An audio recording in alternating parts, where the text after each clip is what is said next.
दोस्तों good evening. लल्ला classes में आपका स्वागत है। और एक बात हम कह देना चाहते हैं कि देखिए, बराबर लाइक करिए, सब्सक्राइब करिए, कमेंट करिए, अन्यथा हमारी क्लास आपके पास आसानी से नहीं पहुंच पाएगी।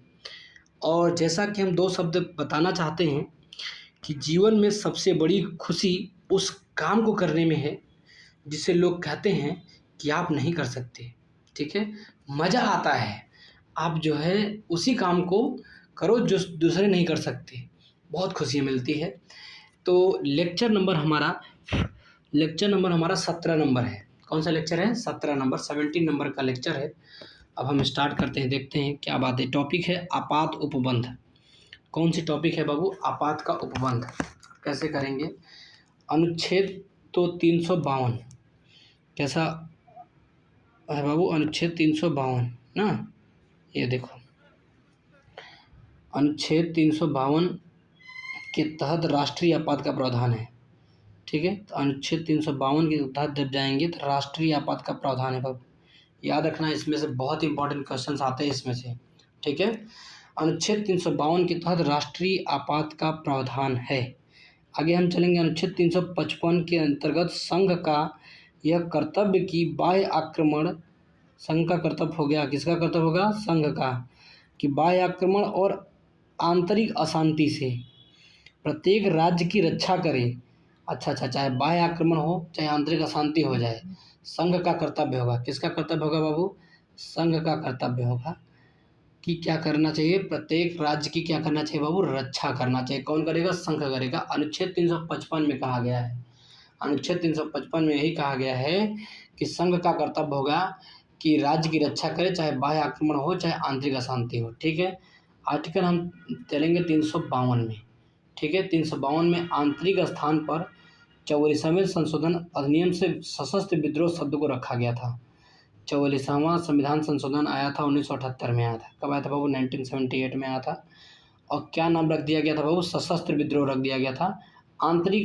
आंतरिक अशांति के जगह पे क्या नाम रखा गया था? सशस्त्र विद्रोह शब्द को रख दिया गया था।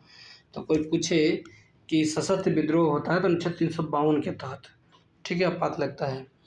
आगे अनुच्छेद 352 के अनुसार राष्ट्रीय आपात लगेगा तो राष्ट्रीय आपात लगने के लिए मंत्रिमंडल की सिफारिश पर राष्ट्रीय आपात लगता है और राष्ट्रपति द्वारा उद्घोषित किया जाता है। मंत्रिमंडल सिफारिश करेगी तो राष्ट्रीय आपात को उद्घोषित कौन करेगा? राष्ट्रपति जी करेंगे। कौन करेगा बाबू? राष्ट्रपति जी करेंगे।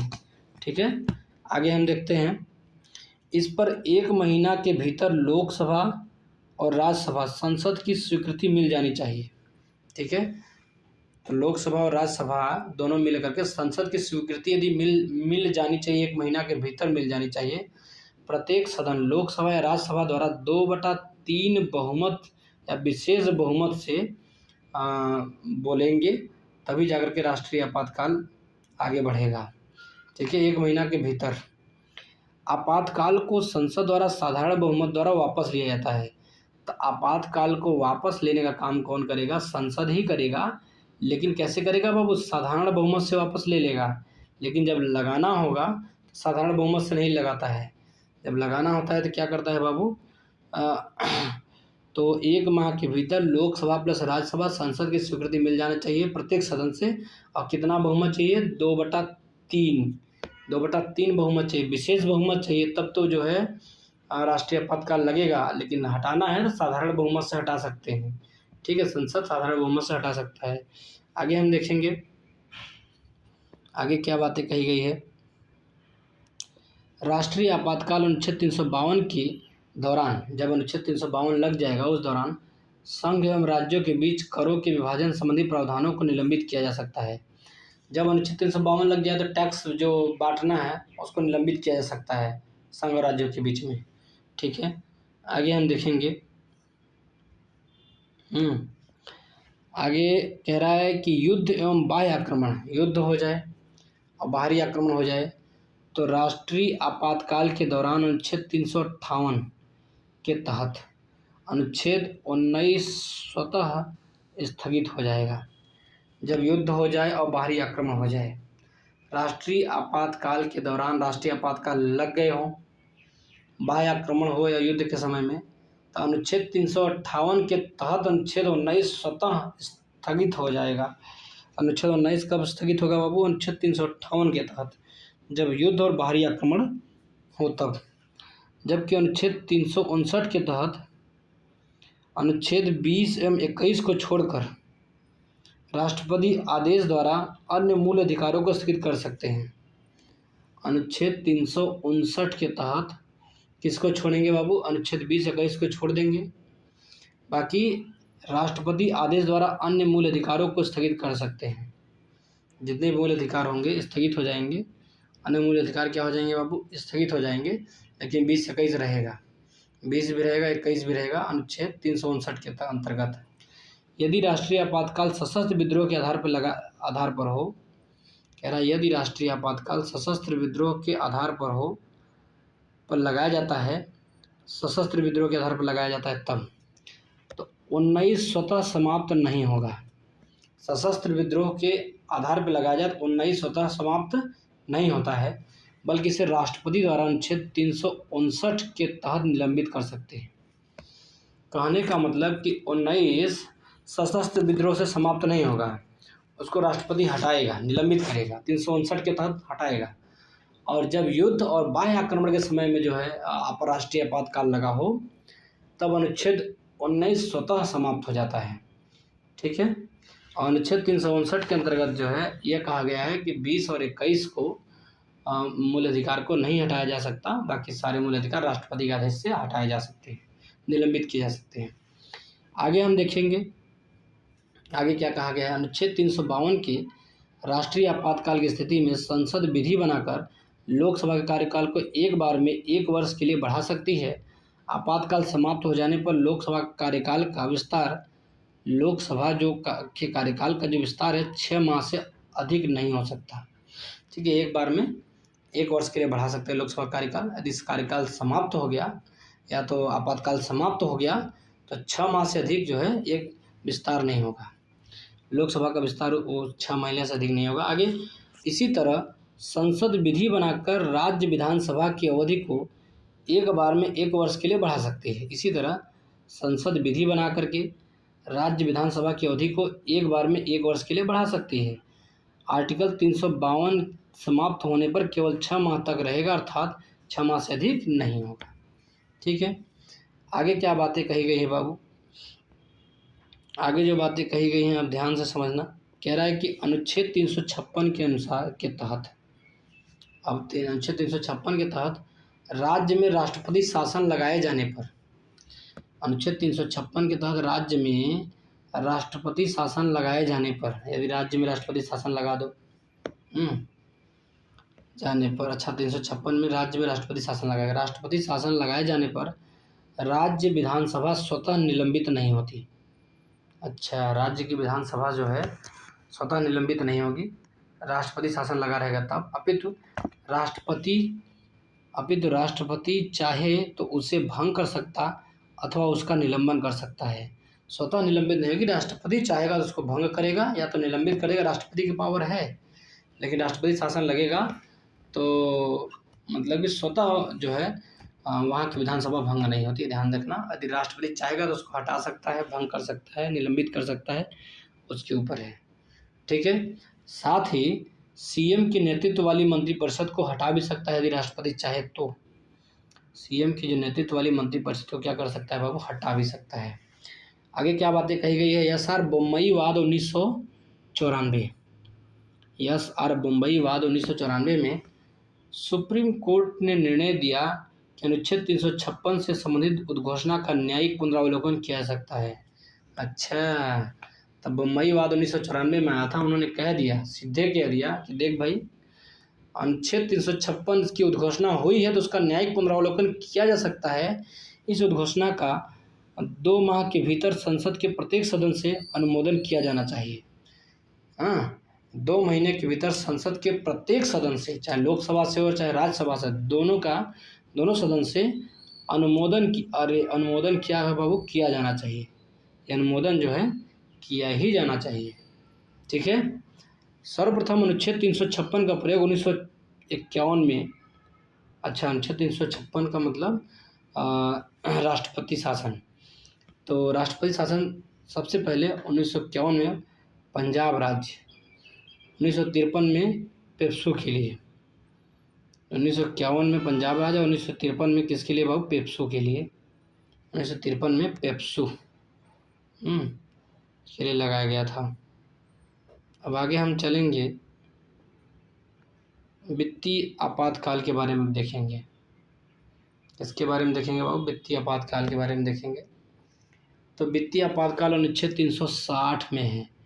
पैसे से संबंधित मामला कब आएगा? 1960 में वित्तीय आपातकाल 2 माह की समाप्ति पर प्रवर्तन में नहीं रहेगी। वित्तीय आपातकाल जो होगी 2 महीने की समाप्ति पर प्रवर्तन में नहीं रहेगी यदि उस अवधि की समाप्ति से पहले संसद के दोनों सदनों द्वारा अनुमोदन नहीं कर दिया जाता है। ठीक है, यदि संसद के दोनों सदनों द्वारा अनुमोदन नहीं कर दिया जाता है, ठीक है, तो 2 माह की समाप्ति पर प्रवर्तन में नहीं रहेगी। प्रवर्तन में क्या होगी बाबू? नहीं रहेगी। आगे हम देखेंगे, राष्ट्रपति का आपातकालीन अधिकार संविधान के साथ धोखा है। राष्ट्रपति का जो आपातकालीन अधिकार होता है ना, संविधान के साथ धोखा है। के.एम. नाम्बियार नाम का बंदे ने कह दिया। बाहर के.एम. नाम्बियार बड़ा पावरफुल था। के.एम. नाम्बियार यार, के.एम. नाम्बियार कह देता है कि राष्ट्रपति का आपातकालीन अधिकार जो होता है बाबू, वो संविधान के साथ धोखा है। किसके साथ धोखा है? संविधान के साथ धोखा है। हर मुश्किल का सामना हंसकर करो, क्योंकि हंसने वाले की कभी हार नहीं होती। ये बात याद रखना, ठीक है। आगे हम देखेंगे,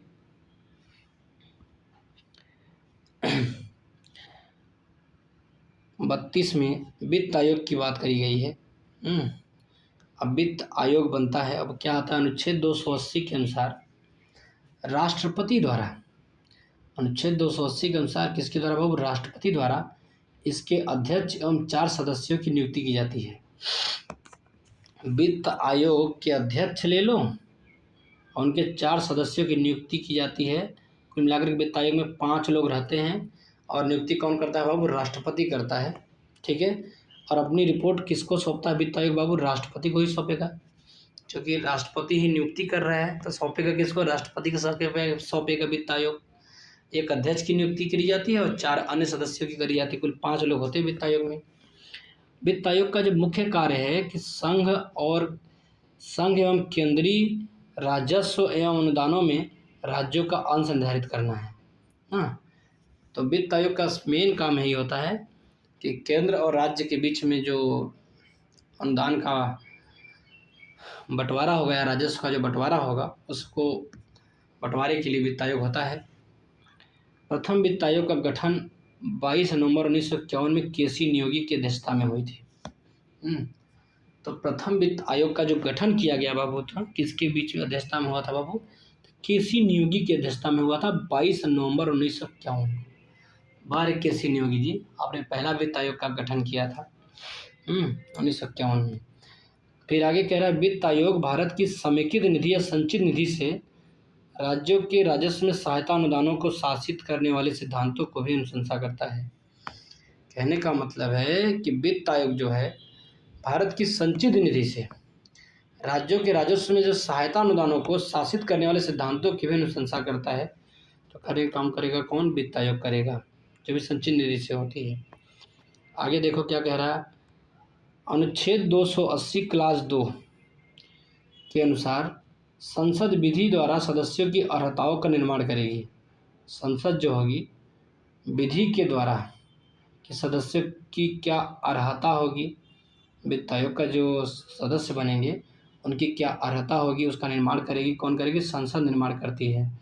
इसलिए संसद ने वित्त आयोग अधिनियम 1951 द्वारा जिसमें अध्यक्ष एवं सदस्यों की योग्यता, नियुक्ति, कार्यकाल, अर्हता, वेतन, शक्तियाँ परिभाषित है। जब वित्त आयोग अधिनियम 1951 जब आया था, उसी में सदस्य की क्या अर्हता है, वित्त आयोग के सदस्यों की और या अध्यक्षों की क्या योग्यता है, क्या नियुक्ति कौन करेगा, कार्यकाल कितना रहेगा, अर्हता कितना रहेगी, कितनी वेतन मिलेगी, कितनी शक्तियाँ रहेगी, ये सब सारा वित्त आयोग अधिनियम 1951 में लिखा गया है। कहाँ पे लिखा गया है बाबू? वित्त आयोग अधिनियम 1951 में लिखा गया है। आगे हम देखेंगे, अध्यक्ष वह बनेगा जिसे लोक कार्यों में अनुभव प्राप्त हो। अध्यक्ष कौन बनेगा बाबू? वह बनेगा जिसे लोक कार्यों में क्या हो बाबू? अनुभव प्राप्त हो। ठीक है, कोई दिक्कत नहीं होनी चाहिए। आगे हम कह रहे हैं हाई कोर्ट के न्यायाधीश हों या रह चुके हों या अर्हता रखते हों।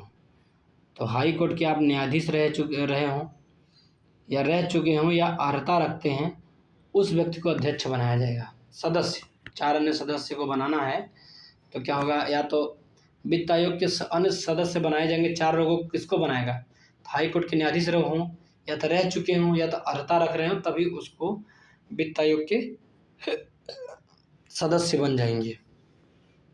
आगे सरकार के वित्त और लेखों का विशेष ज्ञान रखते हों। अच्छा, वित्त आयोग के सदस्य बनने के लिए सरकार के वित्त और लेखों का विशेष ज्ञान रखेंगे तो वित्त आयोग के सदस्य बन जाएंगे। आगे वित्त मामलों और प्रशासन में व्यापक अनुभव रखते हों। ठीक है, वित्त मामलों में प्रशासन में क्या रखते हैं, व्यापक अनुभव रखते हों, तब पर भी जो है वित्त आयोग के सदस्य बन सकते हैं। 8वां अर्थशास्त्र का विशेष ज्ञान रखता हो आदमी। जो बंदा अर्थशास्त्र का विशेष ज्ञान रखता होगा उसे वित्त आयोग का सदस्य तो बना ही दिया जाएगा। 5वां क्या कह रहे हैं, वित्त आयोग के अन्य कार्य की बात करेंगे। अन्य कार्य क्या होते हैं, राज्यों के वित्त आयोग द्वारा दी गई सिफारिशों के आधार पर स्थानीय निकायों के विकास के लिए राज्य की निधि में वृद्धि के लिए आवश्यक उपाय सुझाना। ठीक है, कि राज्य की निधि में कैसे बढ़ेगा, आवश्यक उपाय क्या होंगे, उसको सुझाना। कोई अन्य विषय जिसके बारे में राष्ट्रपति आयोग से सिफारिश करें। कोई अन्य विषय जिसके बारे में राष्ट्रपति आयोग से क्या करें बाबू, सिफारिश करें। ठीक है, आगे देखेंगे प्रथम वित्त आयोग के जो अध्यक्ष जी बनेंगे वो केसी नियोगी बनेंगे। 1951 में नवंबर का महीना था, केसी नियोगी जी बन जाएंगे। 12वें वित्त आयोग के अध्यक्ष हैं सी रंगराजन। 2005 से 2010 तक 12वें वित्त आयोग के अध्यक्ष थे। 13वें वित्त आयोग के अध्यक्ष देखेंगे तो 2010 से 15 केलकर जी, विजय केलकर जी आते हैं। 13वें वित्त आयोग के अध्यक्ष विजय केलकर जी आएंगे। केलकर तो 13 नंबर पे आएंगे और 2010 से 15 तक रहेंगे। और 14वें वाई.वी. रेड्डी हैं, 15 से 20। 14वें नंबर पे कौन है, वाई.वी. रेड्डी। 2015 से 20 तक जो है ये वित्त आयोग के अध्यक्ष रहते हैं। और 15वें एन.के. सिंह हैं, एन.के. सिंह जी 2020 से 25 तक के बीच में। ठीक है, आगे हम देखेंगे राज्य वित्त आयोग एक संवैधानिक संस्था है। संवैधानिक संस्था है क्यों बाबू, अनुच्छेद 243 फर्स्ट के तहत पंचायत हेतु कार्य। राज्य वित्त आयोग एक संवैधानिक संस्था है। फिर आगे क्या कह रहा है, अनुच्छेद 243 फर्स्ट के तहत पंचायत हेतु कार्य पुनर्विलोकन।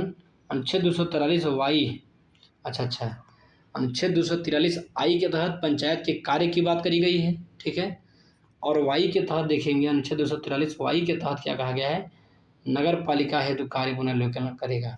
ठीक है, पंचायत के कार्य के पुनर्विलोकन 243 आई में कहा गया है और नगर पालिका हेतु कार्य पुनर्विलोकन की बात करी गई 243 वाई में की गई है। आगे क्या कहा गया है देखो, योजना आयोग या नीति आयोग क्या होता है। तो नीति आयोग की स्थापना 1 जनवरी 2015 को हुई थी। 1 जनवरी 2015 को नीति आयोग की स्थापना होती है। नीति आयोग का जो फुल फॉर्म होता है नीति का, national institution for transforming India. क्या होता है बाबू, national institution for transforming India होता है। क्या होता है बाबू, national institution for transforming India. क्या होती है, national institution for transforming India NITI का फुल फॉर्म होता है। 1 जनवरी 2015 में आता है और इसकी स्थापना संघीय मंत्रिपरिषद द्वारा पारित एक विशिष्ट प्रस्ताव से यथादेश संविधानेतर संस्था है। कैसा संस्था है बाबू, संविधानेतर संस्था है ये नीति आयोग। फिर नीति आयोग के उपाध्यक्ष कौन है, अरविंद पनगड़िया जी। अरविंद पनगड़िया, राजीव कुमार समनबेरी, 3 बंदे। नीति आयोग के उपाध्यक्ष जो है अरविंद पनगड़िया, राजीव कुमार समनबेरी, 3 बंदे। नीति आयोग के उपाध्यक्ष अरविंद पनगड़िया, ठीक है, राजीव कुमार जी, ठीक है, और सुमनबेरी जी। ठीक है, आगे हम देखेंगे योजना आयोग की स्थापना कब करी गई थी बाबू, 15 मार्च 1950 को। ये संविधानेतर संस्था है। योजना आयोग की जब स्थापना होती है बाबू तो कब होती है, 15 मार्च 1950 को। यह कैसी संस्था है बाबू, तो संविधानेतर संस्था है। कैसी संस्था है बाबू? संविधानेतर संस्था है। आगे हम क्या करेंगे? योजना आयोग, राष्ट्रीय विकास परिषद एनडीसी, क्षेत्रीय परिषद, नीति आयोग, सभी का वर्णन संविधान में नहीं है। योजना आयोग का संविधान वर्णन नहीं है, ठीक है। राष्ट्रीय विकास परिषद एनडीसी का संविधान वर्णन नहीं है, क्षेत्रीय परिषद का भी नहीं है, नीति आयोग का भी जो है संविधान में वर्णन नहीं है। आगे क्या कह रहा है? योजना आयोग या नीति आयोग के उपाध्यक्ष किसके समकक्ष होते हैं? कैबिनेट मंत्री के होते हैं। योजना आयोग या नीति आयोग के उपाध्यक्ष जो होंगे और कैबिनेट मंत्री के समकक्ष होंगे। किसके समकक्ष होते हैं बाबू? कैबिनेट मंत्री के समकक्ष होते हैं। प्रथम उपाध्यक्ष गुलजारी लाल नंदा जी। योजना आयोग के या योजना आयोग के प्रथम उपाध्यक्ष देखेंगे तो गुलजारी लाल नंदा जी, और नीति आयोग के देखेंगे तो अरविंद पनगड़िया जी। नीति आयोग से अरविंद पनगड़िया हैं और योजना आयोग के प्रथम उपाध्यक्ष गुलजारी लाल नंदा जी थे। राष्ट्रीय विकास परिषद का कब गठन हुआ था? तो 6 अगस्त 1952 को एनडीसी का गठन हो गया था बाबू। ये संविधानेतर संस्था है। नेशनल प्लानिंग है तो दिशा निर्देश प्रदान करना। नेशनल प्लानिंग है तो क्या प्रदान करना होता है बाबू? दिशा निर्देश प्रदान करना। अच्छा, नीति आयोग का काम होगा नेशनल प्लानिंग के लिए क्या दिशा निर्देश होगा, ठीक है। नेशनल डेवलपमेंट को प्रभावित करने वाले सामाजिक आर्थिक प्रश्नों पर विचार किया जाता है इसमें, ठीक है। आगे हम देखेंगे क्या कहा गया है। योजना के कार्यों की समीक्षा करना। योजना का क्या कार्य होगा, समीक्षा करेंगे। राष्ट्रीय योजना के उद्देश्यों की प्राप्ति और सलाह प्रदान करना, कि जो राष्ट्रीय योजना के उद्देश्य की प्राप्ति के लिए सलाह क्या प्रदान करना, तो ये सब काम जो होते हैं और नीति आयोग के काम होते हैं। एनडीसी के काम होते हैं। अब एनडीसी योजना के कार्यों की समीक्षा करना, ये कार्यों का समीक्षा करता है। राष्ट्रीय योजना के उद्देश्यों की प्राप्ति है तो सलाह प्रदान करता है। अब एनडीसी का संरचना क्या है? तो एनडीसी जो बनता है, प्रधानमंत्री इसका एनडीसी का अध्यक्ष होता है, संघीय मंत्रिमंडल होता है, राज्यों के मुख्यमंत्री होते हैं, यूनियन टेरिटरीज के सीएम या प्रशासक होते हैं, योजना आयोग या नीति आयोग के सदस्य होते हैं, तब जाकर के एनडीसी बनता है। इतना आसान से नहीं बनेगा। एनडीसी की संरचना की जब बात करें, प्रधानमंत्री जी अध्यक्ष हो जाएंगे, संघीय मंत्रिमंडल हो जाएगा, राज्यों के मुख्यमंत्री हो जाएंगे, यूनियन टेरिटरीज के सीएम हो जाएंगे या प्रशासक हो जाएंगे, नीति आयोग के सदस्य हो जाएंगे। कुल मिलाकर के एनडीसी बनता है। और एनडीसी एक गैर संवैधानिक संस्था है या संविधानेतर संस्था है। वर्ष में कम से कम 2 बार इसकी बैठक होने का प्रावधान है। एनडीसी की जो बैठक होती है वो कम से कम 2 बार होती है और गैर संवैधानेतर संस्था है, याद रखना, ठीक है। आगे हम देखेंगे क्या कहा गया। लोकपाल एवं महत्वपूर्ण आयोग के बारे में हम देख लेते हैं, ठीक है। लोकपाल और लोकायुक्त अधिनियम 2013 के तहत लोकपाल संस्था का गठन मार्च 2019 में हुआ था। तो लोकपाल संस्था जो गठित होती है मार्च 2019 में होती है, लेकिन क्या अधिनियम आया था 2013 के तहत। अधिनियम कब आया था जो है 13 के तहत, 6 साल बाद 2019 में जो है लोकपाल संस्था का गठन किया गया।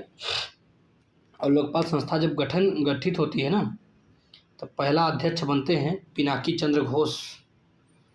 बारे बार पिनाकी चंद्र घोष अब लोकपाल संस्था के पहले जो है अध्यक्ष बन जाते हैं 2019 में। लोकपाल में एक अध्यक्ष होता है बेचारा और 8 सदस्य होते हैं, कुल मिलाकर के 9 लोग होते हैं ना। लोकपाल में एक अध्यक्ष होता है बाबू और 8 सदस्य होते हैं, कुल मिलाकर कितने लोग होते हैं बाबू? 9 लोग होते हैं, ठीक है। लोकपाल एवं लोकायुक्त की स्थापना का सुझाव दिया था। लोकपाल एवं लोकायुक्त की स्थापना का सुझाव फर्स्ट प्रशासनिक सुधार आयोग ने दिया था। पहला प्रशासनिक सुधार आयोग आया था, उसमें ही कहा गया था कि लोकपाल और लोकायुक्त की स्थापना का सुझाव दिया गया था, ठीक है। आगे क्या कह रहा है? आगे क्या कह रहा है? संसद में पहली बार लोकपाल विधेयक और 1968 में चौथी लोकसभा में प्रस्तुत किया गया था, ठीक है। संसद में पहली बार लोकपाल विधेयक जब आया था तो 1968 में आया था। 1968 में कौन सी लोकसभा चल रही थी? चौथी लोकसभा चल रही थी। आगे, महाराष्ट्र पहला राज्य है जहां लोकायुक्त कार्यालय की स्थापना महाराष्ट्र लोकायुक्त और उप लोकायुक्त अधिनियम 1971 के तहत 1972 में की गई थी ना। 1972 में महाराष्ट्र पहला ऐसा राज्य जहाँ लोकायुक्त कार्यालय की स्थापना हुई अब महाराष्ट्र लोकायुक्त और उप लोकायुक्त अधिनियम 1971 के तहत 1972 में करी गई थी। कब करी गई? 1972 में, लेकिन अधिनियम आया था 1971 में। 1 साल बाद जो है लोकायुक्त कार्यालय की स्थापना करी गई महाराष्ट्र में, पहला राज्य है। आगे हम देखेंगे उड़ीसा के बारे में देखेंगे। हम क्या देखेंगे बाबू? उड़ीसा के बारे में देखेंगे कि उड़ीसा पहला राज्य था जिसने लोकायुक्त अधिनियम 1970 में पारित किया। अच्छा, उड़ीसा पहला राज्य था जिसने लोकायुक्त अधिनियम पारित किया, 1970 में पारित किया, लेकिन वहाँ संस्था 1983 में अस्तित्व में आई। तो लोकायुक्त अधिनियम उड़ीसा पहला राज्य था, अधिनियम लाया 1970 में लाया, लेकिन 1983 में अस्तित्व में वहाँ पे पारित हो गया। संस्था आई 1983 में, लेकिन महाराष्ट्र में कब हुआ? 1971 के तहत हुआ, 1972 में ही आ गया था लोकायुक्त। ठीक है, तो आगे चलते हैं हम। वो यूपी में लोक आयुक्त अधिनियम 1975 के तहत लोक आयुक्त अपना प्रतिवेदन राज्यपाल को सौंपता है। अच्छा, यूपी में कब आएगा बाबू? लोक आयुक्त अधिनियम 1975 में आया, तब लोक आयुक्त अपना प्रतिवेदन किसको सौंपेगा बाबू? राज्यपाल को सौंपेगा। ठीक है, कौन सौंपेगा बाबू? राज्यपाल को सौंपता है, जिसे राज्यपाल विधानमंडल के दोनों सदनों के पटल पर प्रस्तुत कराता है। वाह, लोक आयुक्त अपना जो प्रतिवेदन सौंपेगा किसको सौंपेगा? राज्यपाल को सौंपेगा। ठीक है, मान लो राज्यपाल को सौंप दिया, जिसे राज्यपाल विधानमंडल के दोनों सदनों के पटल पर प्रस्तुत करता है। इस पर रखता है, प्रस्तुत करता है बाबू, दोनों सदनों के पटल पर प्रस्तुत करता है। ठीक है, ठीक है। अब क्या होगा? यूपी में 1975 के अधिनियम में संशोधन करके 2012 में कार्यकाल 6 वर्ष से बढ़ाकर 8 वर्ष कर दिया गया। तो अब कोई पूछे कि लोक आयुक्त अधिनियम 1975 में क्या था? कार्यकाल 6 वर्ष था। 2012 में 1975 के अधिनियम में संशोधन किया गया और करके 2012 में कार्यकाल कितना कर दिया? वो 6 से 8 वर्ष कर दिया गया लोकायुक्त का। आगे देखेंगे। अब 8 साल तक जो है लोकायुक्त एक रहेगा, जो भी रहेगा उसका कार्यकाल रहेगा लोकायुक्त का। 2012 से है। अल्पसंख्यक आयोग का गठन संसद द्वारा, अल्पसंख्यक आयोग का गठन जो होता है संसद द्वारा, इसके द्वारा होता है वो संसद द्वारा अधिनियम 1992 के द्वारा किया गया था। अच्छा, 1992 के अधिनियम में अल्पसंख्यक आयोग का गठन किया गया था 1992 के अधिनियम में। एक सांविधिक स्टैट्यूटरी निकाय है। कैसा है बाबू? सांविधिक स्टैट्यूटरी निकाय है। अल्पसंख्यक आयोग बना 1992 में, संसद के अधिनियम से आया ना। सांविधिक है, स्टैट्यूटरी निकाय होगा। 17 मई 1993 से ये अल्पसंख्यक आयोग क्या हुआ है? प्रभावी हुआ है। 17 मई 1993 से प्रभावी है, लेकिन आया कब था? 1992 में आया था और संसद के अधिनियम से आया था, तो उसको स्टैट्यूटरी बोलते हैं, सांविधिक निकाय बोलते हैं।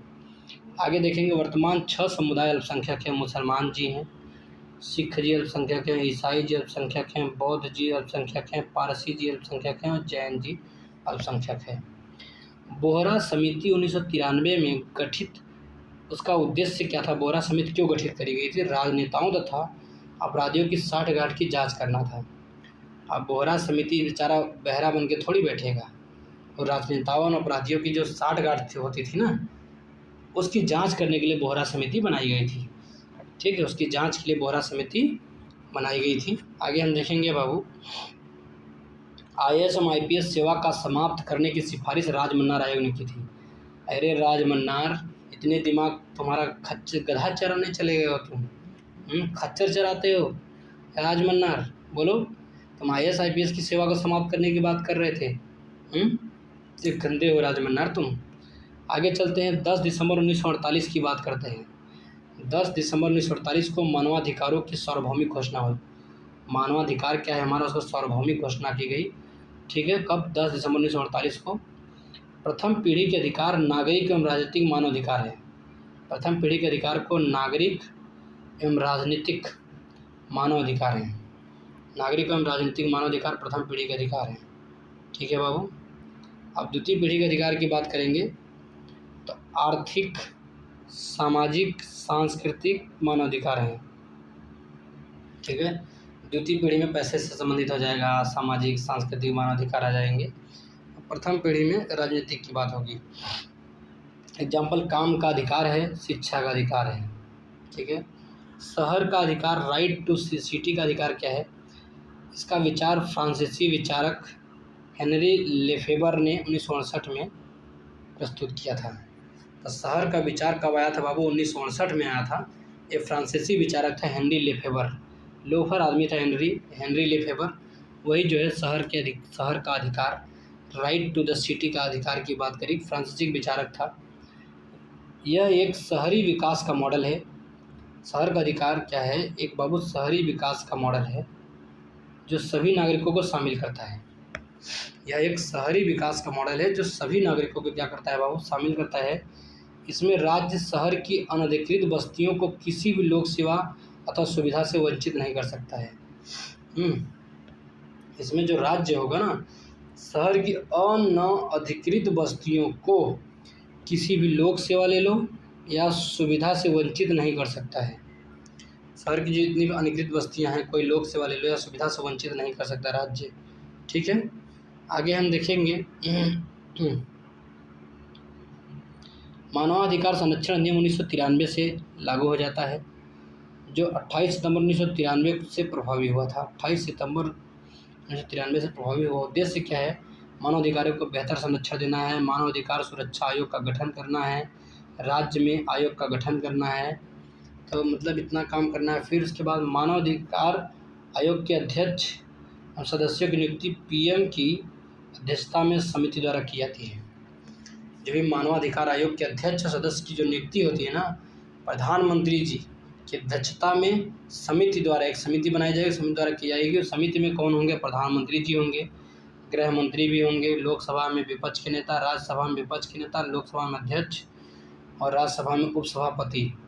ह्यूमन राइट कमीशन का गठन 12 अक्टूबर 1993 को हुआ था।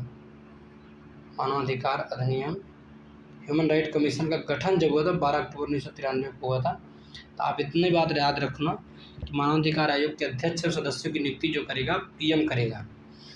पीएम और इसकी अध्यक्षता में समिति द्वारा की जाती है। प्रधानमंत्री जी होते समिति में, गृह मंत्री जी, लोकसभा में विपक्ष का नेता, राज्यसभा में विपक्ष का नेता, लोकसभा में अध्यक्ष जी और राज्यसभा में उपसभापति जी होंगे। ठीक है।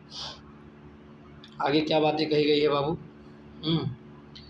आगे जो बातें कही गई है देखो, मानवाधिकार संरक्षण संशोधन अधिनियम 2019 के अनुसार, अच्छा, मानवाधिकार संरक्षण संशोधन अधिनियम 2019 में भी इसका संशोधन हुआ। इसमें क्या कहा गया?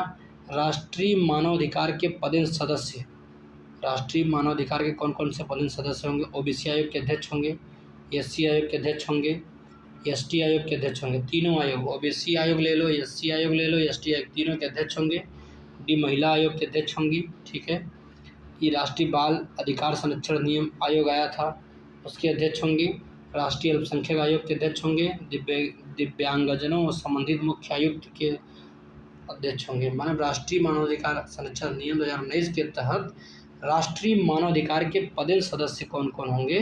तो देख लिया कि जो सदस्य कौन कौन होंगे बाबू। ओबीसी आयोग के अध्यक्ष भी सदस्य होते हैं, एसटी आयोग के अध्यक्ष भी सदस्य होंगे, एसटी आयोग के सदस्य, आगे एससी आयोग के सदस्य के अध्यक्ष होंगे, महिला आयोग के अध्यक्ष भी सदस्य होंगी, राष्ट्रीय बाल अधिकार संरक्षण आयोग के अध्यक्ष भी सदस्य होंगी, राष्ट्रीय अल्पसंख्यक आयोग के अध्यक्ष भी सदस्य होंगे, दिव्यांगजनों संबंधी मुख्य आयुक्त भी इसके सदस्य होंगे। आगे हम देखेंगे क्या बातें कही गई है बाबू। इस संशोधन द्वारा कार्यकाल को अब 3 वर्ष से या 70 वर्ष कर दिया गया है। कार्यकाल कितना कर दिया गया बाबू राष्ट्रीय मानवाधिकार आयोग? तो 3 वर्ष या 70 वर्ष कर दिया गया अध्यक्ष सदस्यों के लिए। ठीक है, या 3 वर्ष या 70 वर्ष, जो भी पूरा हो जाए हट जाएंगे। अब अध्यक्ष और सदस्य दोनों ही पुनर्नियुक्त के पात्र हैं। ठीक है, अध्यक्ष ले लो या तो सदस्य ले लो, दोनों क्या होंगे? पुनर्नियुक्ति के पात्र हैं। दोनों मानवाधिकार के जो अध्यक्ष सदस्य होंगे ना, दोनों भी पुनर्नियुक्ति के पात्र होंगे। संशोधन द्वारा फिर ये सुप्रीम कोर्ट के सीजीआई रह चुके या न्यायाधीश रह चुके व्यक्ति को अध्यक्ष के रूप में नियुक्त किया जा सकता है। यदि कोई बंदा सुप्रीम कोर्ट के सीजीआई रह चुका हो या तो न्यायाधीश रह चुका हो, उस व्यक्ति को अध्यक्ष के रूप में क्या किया जा सकता है बाबू? नियुक्त किया जा सकता है राष्ट्रीय मानवाधिकार आयोग के अध्यक्ष। इसके साथ ही गैर न्यायिक सदस्यों की संख्या को 2 से बढ़ाकर 3 कर दिया गया, जिसमें मिनिमम 1 सदस्य महिला अनिवार्य है। जो गैर न्यायिक सदस्य हैं 2 से बढ़कर के अब कितना कर दिया 3 में से 1 महिला कम से कम अनिवार्य है। आयोग की शक्तियाँ सिफारिश अथवा सलाहकारी प्रकृति की होती है। जो राष्ट्रीय मानवाधिकार आयोग होता है उसकी शक्तियाँ जो होती है सिफारिशी होती है और सलाहकारी प्रवृत्ति की होती है। ठीक है, बेचारा सिफारिश करेगा, सलाह करेगा राष्ट्रीय मानवाधिकार आयोग। राष्ट्रीय मानवाधिकार आयोग की स्थापना 12 अक्टूबर 1993 को हुई। प्रथम अध्यक्ष पूर्व CJI रंगनाथ मिश्रा जी थे। प्रथम अध्यक्ष कौन थे राष्ट्रीय मानवाधिकार आयोग के? पूर्व CJI थे रंगनाथ मिश्रा। वर्तमान में न्यायाधीश अरुण कुमार मिश्र जी थे। मिश्र जी हैं। आगे हम देखेंगे 2019 के संशोधन द्वारा राज्य मानवाधिकार आयोग के अध्यक्ष। अच्छा, राष्ट्रीय मानवाधिकार आयोग के बारे में पढ़ लिया, अब राज्य मानवाधिकार के बाद में पढ़ेंगे। ठीक है, अब यहीं से हम समाप्त करते हैं अपने लेक्चर को। बाबू लाइक करो, सब्सक्राइब करो, कमेंट करो, शेयर करो, एकदम भरपूर बिना संदेह। ठीक है, खचा